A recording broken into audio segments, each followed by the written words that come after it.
Fala galera, mais um dia para o nosso devocional diário. Vamos começar a meditar em 1 Timóteo capítulo 6. Eu sou André Maldonado e o AB7 é uma produção do JC na Veia.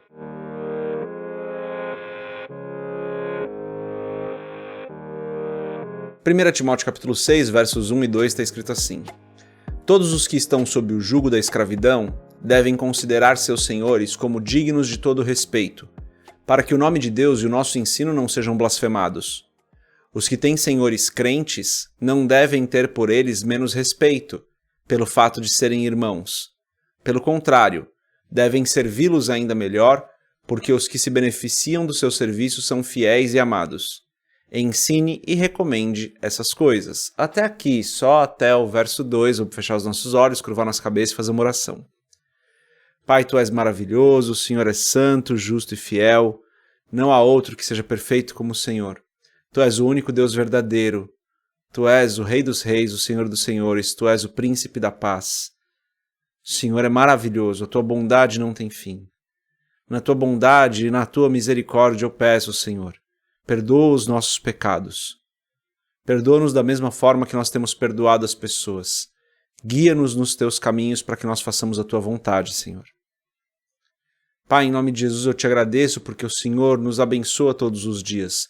Nós às vezes nem percebemos, nós às vezes nem notamos, Pai. Mas o Senhor está nos abençoando todos os dias, o Senhor está conosco todos os dias. O Senhor é bom em todo o tempo. Obrigado pelo alimento que o Senhor tem colocado nas nossas mesas.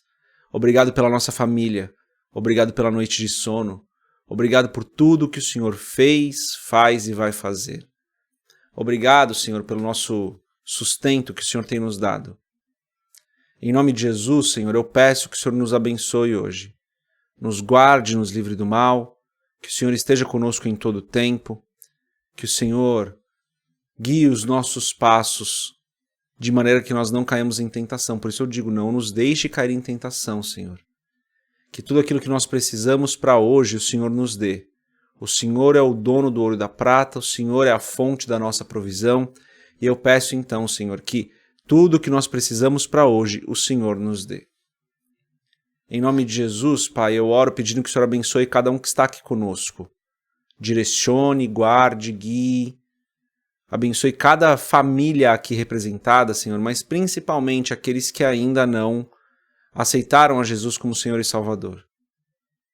Que o Senhor tenha misericórdia dessas pessoas, desses nossos familiares, desses nossos amigos e colegas próximos a nós, que ainda não entregaram as suas vidas a Cristo. Que a Tua graça os alcance, Senhor. E em nome de Jesus, eles se arrependam dos seus pecados e entreguem as suas vidas a Cristo.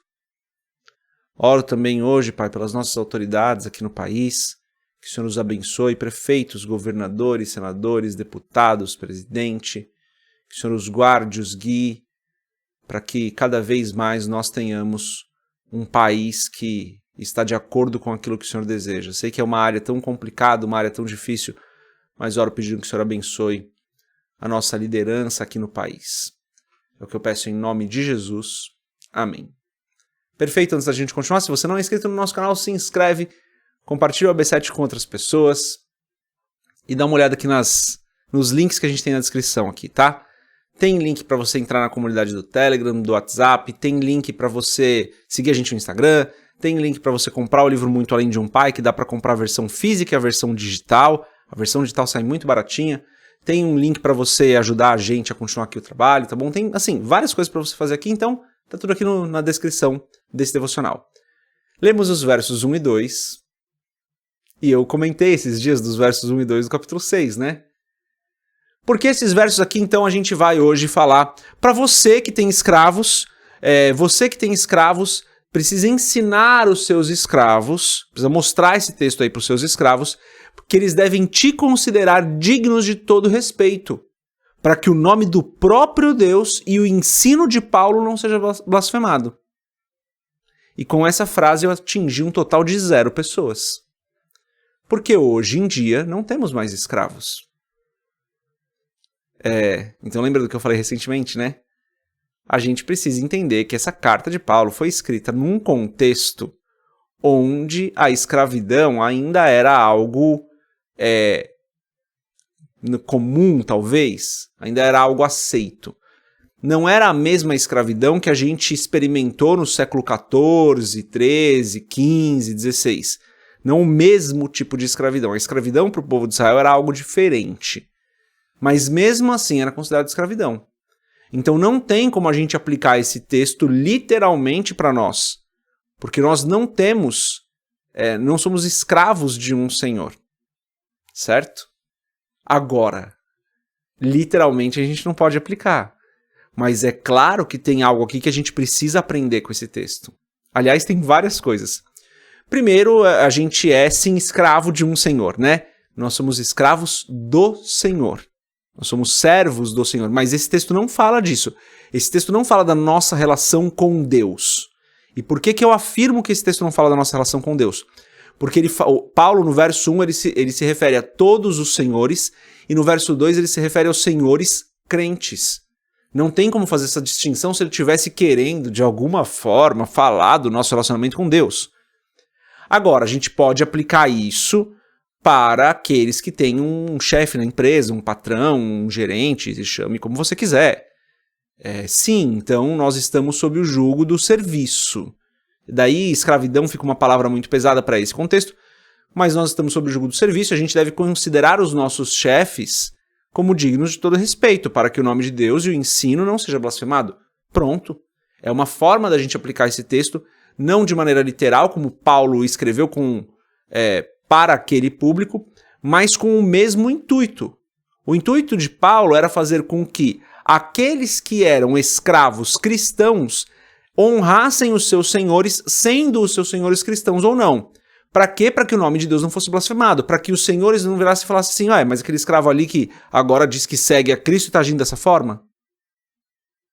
Então, num contexto diferente, o mesmo ensino, o mesmo intuito é atingido. Que é nós, que somos assalariados, nós, talvez tenhamos empresários aqui, daí não se aplica, né? Espero que tenhamos muitos empresários aqui. Daí não se aplica, mas nós que somos assalariados, eu sou CLT, né? Então eu sou funcionário, eu tenho um chefe, aliás, tem um monte de chefe lá, né? Esse texto se aplica para mim, porque eu estou sob o jugo de um serviço, e eu tenho que considerar o meu chefe como digno de todo respeito, para que o nome de Deus não seja blasfemado. E daí, continua, aqueles que têm senhores crentes, ou seja, aqueles que têm, no nosso caso, né, chefes, gerentes, gestores, líderes cristãos, não devem ter por eles menos respeito pelo fato de serem irmãos. Ou seja, se você é liderado, se você tem um gerente, se você tem um chefe que ele é cristão e você também é cristão, não tenha por ele menos respeito porque vocês são irmãos. Continue tratando ele com o máximo de respeito para que o nome de Deus não seja blasfemado. E Paulo diz, pelo contrário, devem servi-los ainda melhor, porque os que se beneficiam do seu serviço são fiéis e amados. Ensine e recomende essas coisas. Ele está falando para Timóteo, né? Ensine e recomende essas coisas. Mas lembra que a gente falou, né? Às vezes não dá para aplicar o texto que Paulo escreveu numa carta específica para um povo específico de maneira literal. Não significa que não é aplicável. É aplicável contanto que a gente tome alguns cuidados para não viajar na maionese, para não tirar um ensino nada a ver de algo que Paulo está falando. Paulo está falando A, a gente está falando C.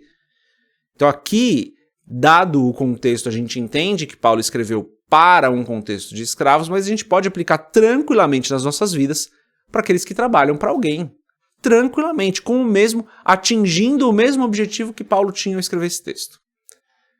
É isso, galera. Então, só quis resgatar esse texto porque a gente falou recentemente dele, né? E tem um aprendizado aqui. Se você responde para alguém no seu trabalho, se você tem um gestor, um gerente, um líder, um chefe, chame como você quiser, trate-o com o máximo de respeito, para que o nome de Deus não seja blasfemado, para que o nome de Deus não seja ridicularizado pelas nossas ações. Que a nossa vida seja para a glória de Deus em tudo aquilo que nós fazemos. Essa é a mensagem de hoje. Deus abençoe a sua vida. A gente se vê amanhã se Deus quiser. Paz.